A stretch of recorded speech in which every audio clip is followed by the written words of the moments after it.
It was a good game. We said this the other day. I feel like we made some improvements. I think they showed up immediately in the game Saturday. I thought we battled a really good pitcher on Sunday and then carried it over to tonight. And it's hard to hit, but I feel pretty good about where we're headed there. It seems like you guys are just driving the ball more consistently and hitting the ball into gaps. I mean, Tommy's example A of that, he had 4 hits today, just continues to keep on mowing along, right? Yeah, it's good. Obviously, he's one of the best, if not the best hitter in college baseball, and you knew it was only a matter of time. And like I said, it's a tough game to take off 6.5 months off and just kind of hit your stride, and then, but he's starting to now, and that's perfect timing. You said you wanted to make some adjustments with the pitching staff after this past weekend. What did you sort of see today in terms of putting those into practice? Yeah, I think we have to be really convicted in what we're doing, both, with who we're putting in games when. So that's me. That's 100% me. They need to be convicted in what they're throwing and how they're throwing it and why they're throwing it, because the right pitch is not as good as the wrong pitch if you're throwing the wrong pitch with conviction. And I think we did that a lot better tonight. And that's a multi-layered responsibility. But we got guys with talent, as we've seen. And they needed to get on the throttle a little bit better than they did this weekend. And, we searched through a lot of things. We feel like we have some answers into maybe why they struggled a little bit. And the ones that we feel like we can really control, we made just a couple adjustments. And it's a staff-wide deal, but they've been really good to this point. They were not good at all this weekend. I thought they were really good tonight. I'm really, really pleased with that effort from the mound tonight. And, it's good because it's going to give us more options, of what to do in these SEC weekends. And, we've pitched well to this point, but that was a really encouraging sign tonight against a really good team. You mentioned some things that you guys sort of discovered recently, and if not tonight, what were some of those things? Like I said, I think more than anything, I felt like a couple guys backed off when they had a chance to put hitters away this weekend. And they got fought hard. They got punched back for the first time in a while, because going into that series, we hadn't been scored on a whole lot. I think it was 0 the game before, or 1 the game before that, 2 the game before that, 2, 0, 3. And then in Houston, I thought we pitched really well. And so somebody punched back at them. And I don't think we responded with the right fashion, from the mound. And, tonight was more like that. And that, again, that's a good team. They have 16 wins already. So it's a good win. And I hope they learn some things, from that failure this weekend. Talk about Ethan, got the at-bat there late. How's he progressing? I think he's progressing good. We'll challenge him tomorrow with some live at-bats. Challenge him on the machine a little bit to check on his availability for the weekend. We obviously want to get him going. The next couple weeks, him being available would be a huge lift to this team.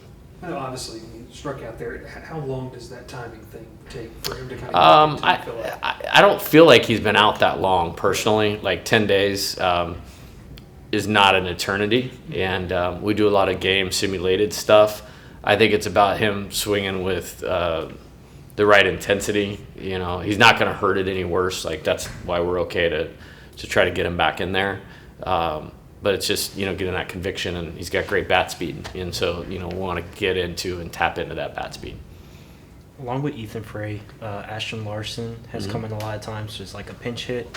How important is it for those young guys to come in and giving good at-bats? Well, it is important, because the better they do, the more opportunities we can push for them this year. But those two need to be guys next year, and they're plenty capable of being frontline players in this program. They're plenty capable of it. So as much experience as we can get for them, that's a big deal. With your established weekend guys who you threw today, I'm just like Fidel and Griffin and one other, Justin. What's your thought process of throwing guys like that on a midweek game like this? Well, that's a huge RPI win tonight, because their winning percentage now is involved in our RPI. And so that's one of the most valuable non-conference games remaining on our schedule. Number one. Number two, I don't like losing, and we lost on Sunday. And now the other part is we don't have a second midweek. We have 2 days of recovery. You have, your best pitcher going on Friday, who we trust to get deep in the game. We didn't use a couple guys that will have a full week that are part of that. It just is the right thing to do. I was just wondering why those guys and not some other guys who you could throw, maybe not towards even the back end, just other top guys, for Well, example. I mean, I think I mentioned it. Maybe it was in the radio show. Maybe it wasn't in the interview. But Moffitt, we feel like, has a chance to move up the ladder. Mm-hmm. Johnson obviously has a chance to move up the ladder, and you saw good performances out of those guys tonight. Bucknam, I think, has a chance to move back up the ladder.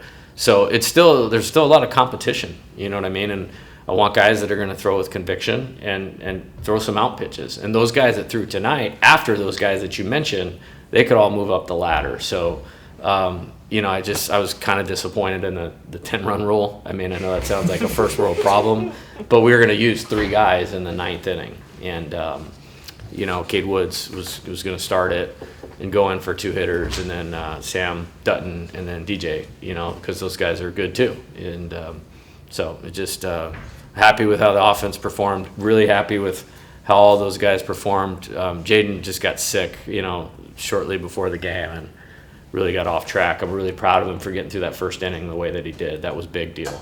And then us to score 5, and then he was out of gas, back out there in the second inning. And you gotta admire the want to go out there and pitch even when you're not feeling good. But we got to get him healthy and ready for the weekend too.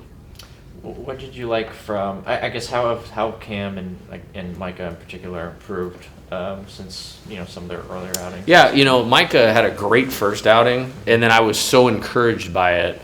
Like, he had 1 day off, and then we tried to put him out there again, and we didn't, we just didn't set him up very good for success in the second outing. And then we went to Houston, and those games we kind of went with the guys that were at the top of the ladder at that time. And then the Xavier, North Dakota, it was just kind of like a weird week. And so we were taking them one at a time. We weren't in this flow I think we're about to get into on offense, so it was just the opportunities weren't there. But I have a lot of trust in him, and I mean that. Those 3 guys that I mentioned in particular, they can jump up the ladder, and move into weekend time in the SEC and be very effective. And I wanted to get them on the mound again tonight and against a good team and see them perform, and all 3 of them did that. Is it more of a mental thing for them to be able to move the ladder, or is it turning? It doesn't feel like it's physical. Yeah, I think most of it is between the ears. I mean, we have a pretty sound deal for where we want to head now. Like I said, we're back in tune offensively. I think we just need to stay committed to the plan that we have right now. I think defensively we need to play better. Like, we need to play with better concentration. We'll work on some things tomorrow specifically to that. And pitching, we have to be convicted in what we're doing. And I think if we can do that in each phase of those things, we're going to play better baseball. And we're going to need to. I mean, it's big boy baseball here for the rest of the way. Cam got to use a slider a little bit more. Is that a pitch you sort of want to 100%. He couldn't miss the glove yesterday. We had him throw a light pin on the field yesterday in getting him prepared for today. And we obviously got to get him out there more. He's one of, if not the most talented guy on the staff. I think he's starting to develop, and it was only a matter of time because we saw it all fall along. And, we feel lucky to have gotten him here. And it's a steep hill, showing up at this place right now. And he's starting to climb that mountain in a really good way. I guess what's the next step for him in his development? Just get him out there, back-to-back days now, Okay. and that type of thing. And but I like where we're headed. I really do.